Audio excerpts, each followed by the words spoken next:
A mai epizódban kihasználjuk a nap utolsó sugarait, és a hangyák nyomába indulunk. A hőmérséklet kicsit hűvösebb, mint legutóbb, most olyan 20 fok körül tetőzik, úgyhogy valószínűleg a hangyák sokkal lassabbak lesznek a hideg miatt, de legalább könnyebb lesz őket filmezni.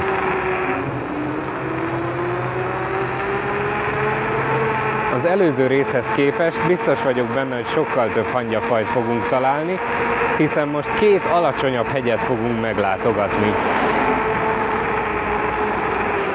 Mind a kettő olyan 200 méter feletti magasságú, nem túl magasak, viszont annál érdekesebbek, majd meglátjátok. Most az elsőre tartunk, amely a Vaskapu alatt van. Ott megállunk majd a parkolóba, mutatok néhány fajt, és utána meglátjuk, miket találunk még.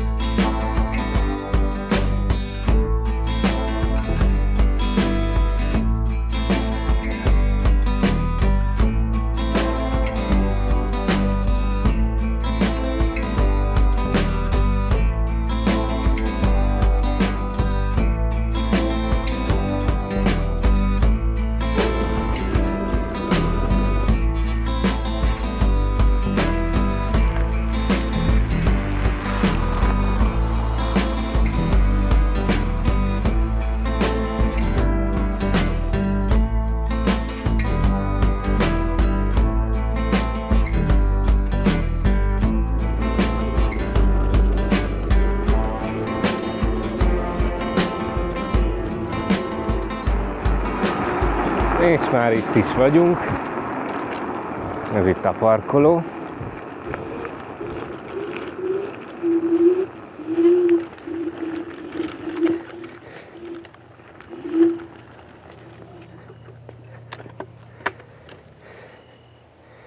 Ez meg az első megállónk. Mikor legutóbb itt jártam, akkor még sokkal több hangya volt itt ezen a területen. Kétféle fajt is találtam. Most már csak néhány dolgozót látok itt kószálni, de azért meg tudom őket mutatni nektek. Az első faj a réti vörös hangya, vagy latin nevén Formica pratensis, akiknek éppen itt vezet át az útvonala. Ez egy meglehetősen gyors, lobbanékony, agresszív faj, viszont a hűvös időjárás miatt már ők is eléggé le vannak lassulva. Ez a faj elég jellegzetes, könnyű felismerni a dolgozókat a vörös színű torukról, és a hátuk közepén található, határozott fekete pöttyről, ami olyan, mintha csak valami ecsettel jelölték volna meg őket. A fészkük éppen itt van az út mellett, bár már kicsit benőtték a növények, azért azt hiszem, hogy jól látszik, ez a kisebb domb, amit ők építettek ide maguknak. Ebben él az ő népes kolóniájuk, rengeteg dolgozóval, és itt az egész környék területét uralják, ahonnan élelmet gyűjtenek. Ezek a növényi törmelékekből épült Formica fészkek védettek hazánkban, tilos tönkretenni, megrongálni vagy kiirtani őket, eszmei értékük egyébként 50 000 forint. Látjátok, milyen agresszívek? Egyből nagyon fürgén és agresszíven reagálnak, ha hozzájuk érek. Még most is, pedig most le vannak lassulva.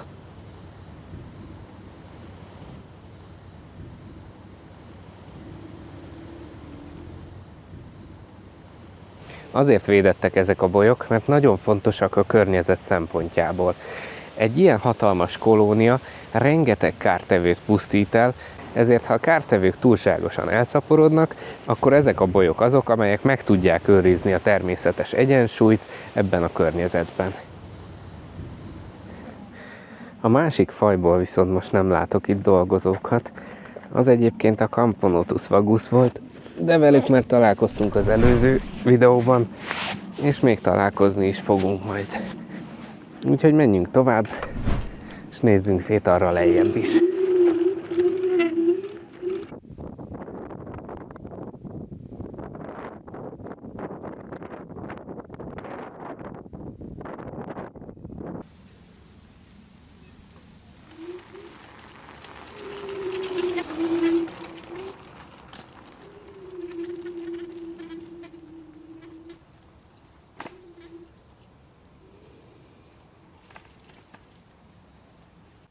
Mindig érdekesek lehetnek az ilyen magányosan álló holdfák.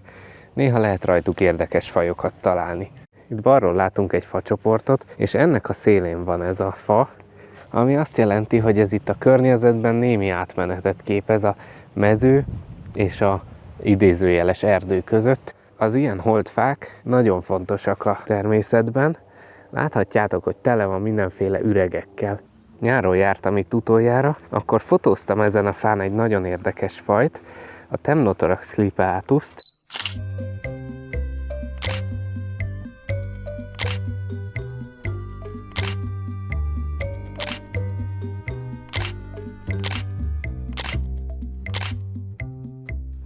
Lehet, hogy már egy kicsit hideg van nekik, és behúzódtak a fészkükbe, de azért megpróbálunk most néhány kószadolgozót találni. Hopp, ott van egy. Eléggé le van lassulva.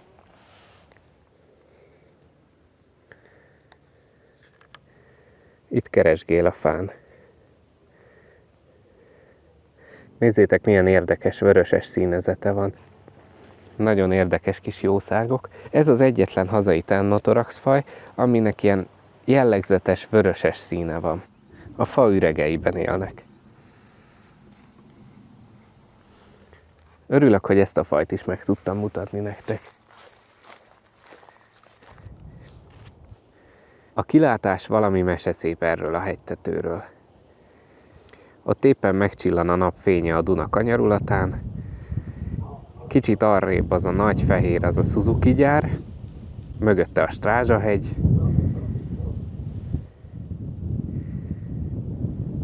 Aztán végig a hegyvidék.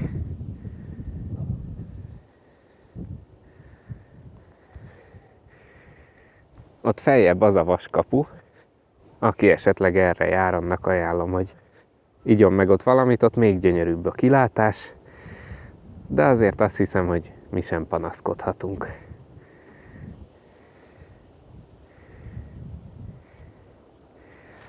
Ha jó helyen keressük, még Esztergom fő nevezetességét, a bazilikát is láthatjuk innen. Elég messze van innen, de talán egy kicsit látszik. Éppen felújítják a kupoláját.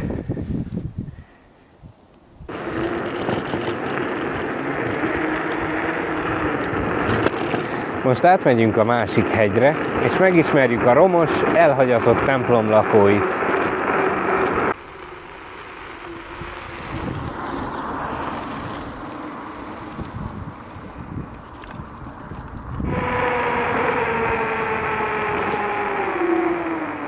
Hol máshol lehetne eljutni egy elhagyatott, kísértett templomhoz, hanem a temetőn át.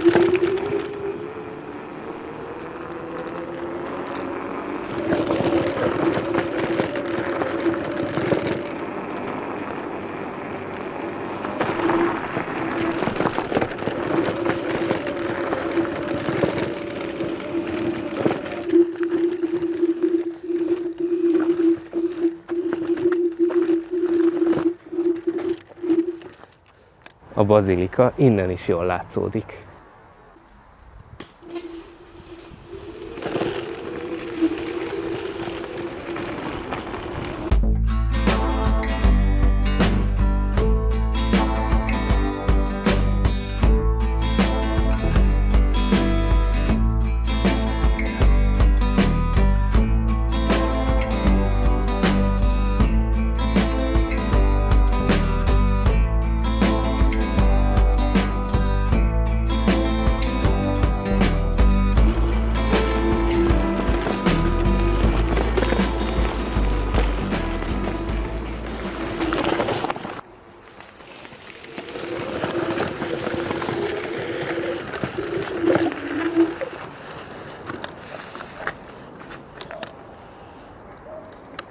Meg is érkeztünk az első templomhoz, ez rögtön itt van a temető fölött.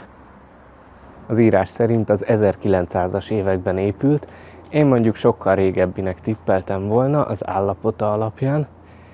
Hogy milyen stílusban, azt ne is kérdezzétek, én ehhez éppen annyit értek, hogy gyönyörű szép, még így robos állapotában is. Bemenni persze nem tudunk, mert le van lakatolva az ajtaja, de a kertjében körül tudunk nézni, és meglátjuk, hogy mit találunk. Itt az erkélyen például hemzsegnek a hársbodobácsok.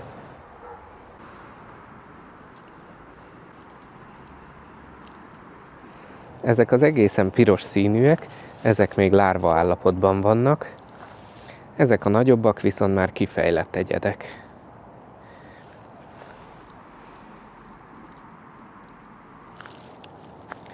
Még egy aprócska, fehér színű ugróvillást is találtam itt közöttük.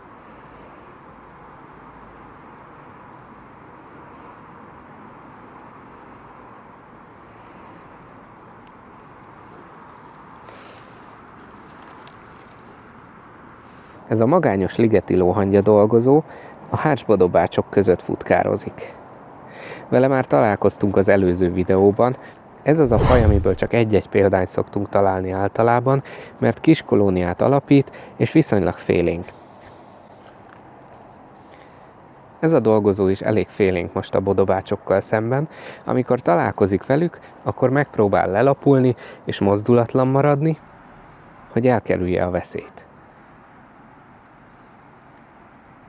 Más helyzetekben viszont futásnak ered, és egy pillanat alatt elillan a bodobács elől.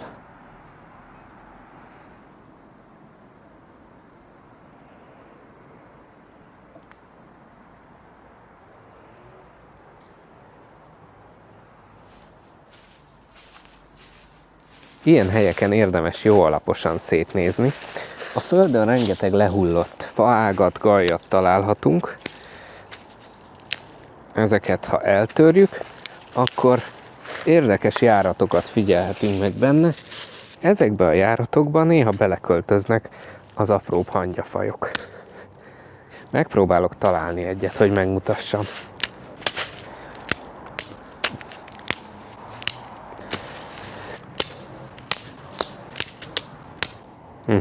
Meg is van.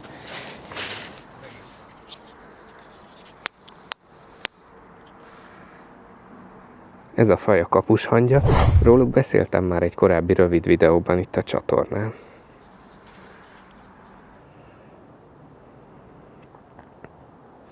Ezekben az üregekben élnek. A major dolgozóiknak a feje dugószerű, amivel el tudják zárni a bejáratukat, és így védelmezni tudják az egész kolóniát. Innen is ered a kapushangya név. Menjünk tovább, lássuk, miket találunk még itt.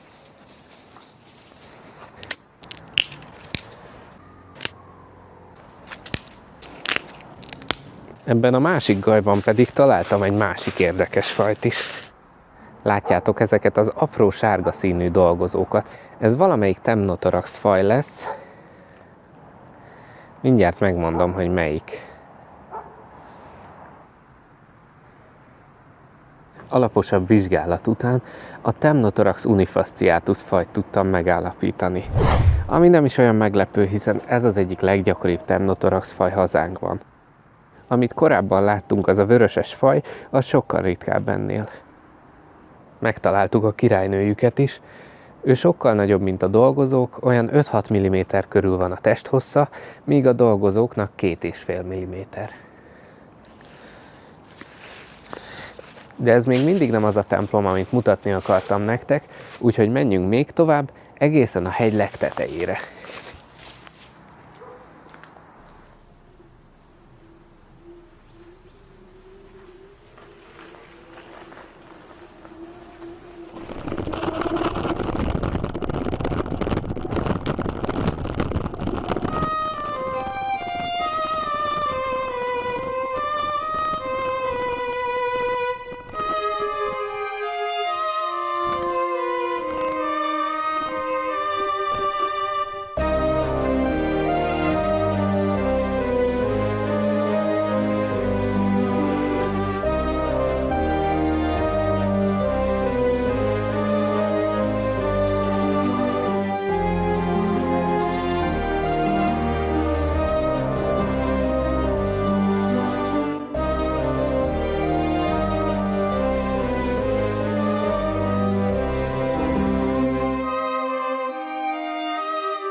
Meg is érkeztünk a nagybetűs romtemplomhoz, ez az, amit mutatni akartam nektek.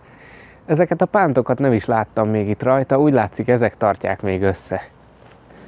Ez a templom is az 1900-as években épült, és sajnos az ajtaja ennek is zárva van, úgyhogy ide se tudunk bemenni.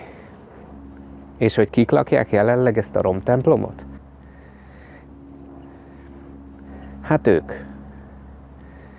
Ennek a hangyának is vörös színű a tora, mint az előző részben bemutatott tölgyfa hangyának, azonban nincsen ezüstös potrohuk, a fejük és a potrohuk egyaránt sötét színű, fekete.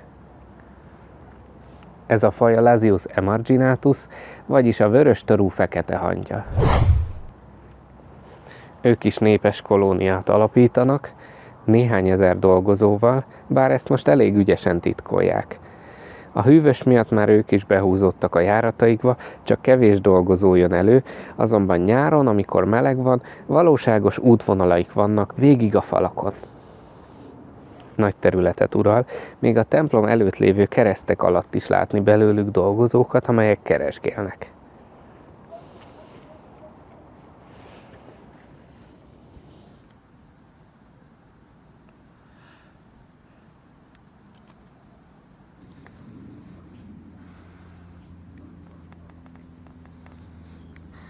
Itt futkároznak a gyertyák között.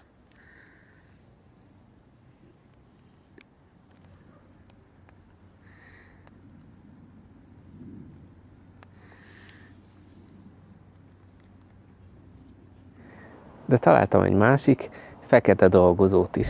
Ő valószínűleg egy Camponotus piceus. Nézzük körbe egy kicsit a templom falát, lássuk, találunk-e érdekes hangyákat. A téglák tele vannak különböző írásokkal, itt megtudhatjuk, hogy ki mikor, kibe volt szerelmes, vagy mikor járt itt. Régen az emberek ezt nem a netre rakták ki, hanem itt tették közzé. Némelyik karcolás olyan régi, hogy akkor én még meg se születtem. Ó, és ezt nézzétek! Az írások mellett még egy maggyűjtő hangyafajt is találtam. Szegény eléggé kótyagos, le van lassulva a hűvös idő miatt. És ráadásul úgy látom sérült is, hiányzik a jobb középső lábának a vége. Le is esett.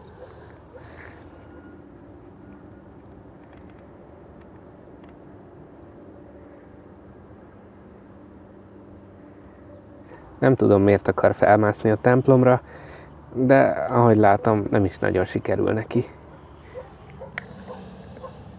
Innen látszik igazán, hogy milyen rossz állapotban van a templom tornya. Még meg is van dőlve az egész. Ilyen helyen érdemes benézni a régebben lehullott törmelékek alá is, mert ott is találhatunk érdekes hangyákat.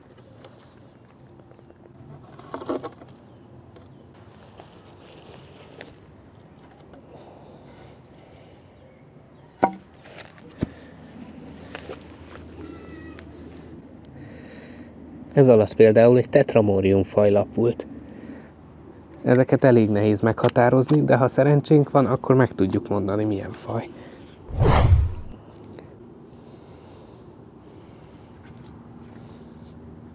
Lejtettem. A gyepihangyák után kutatva találtam még egy nagyon érdekes fajt.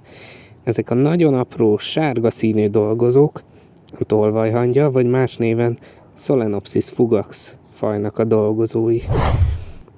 Azért hívják tolvajhangyának, mert ez a faj más hangyák mellé szokott költözni, és úgy intézi, hogy az apró pici járatai belefussanak a gazdafaj járataiba, rendszeresen átjár hozzá rabolni, megdésmálja a gazdafaj élelmét, utódait, fiasítását. Bocsánat, ha néha elveszítem a fókuszt, sajnos nagyon-nagyon nehéz ilyen apró hangyákat kézből kamerázni. Ezeknek a dolgozóknak a testhossza 1,5 milliméter körül van, tehát még hangyához képest is nagyon aprók.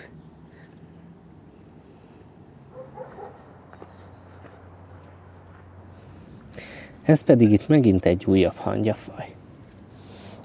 Ők is laziuszok, mint a korábbi vörös torúak, az ő toruk azonban nem vörös, testük inkább egyszínű, barnás, ha jól látom, akkor ők a Lazius alienus fajhoz tartoznak.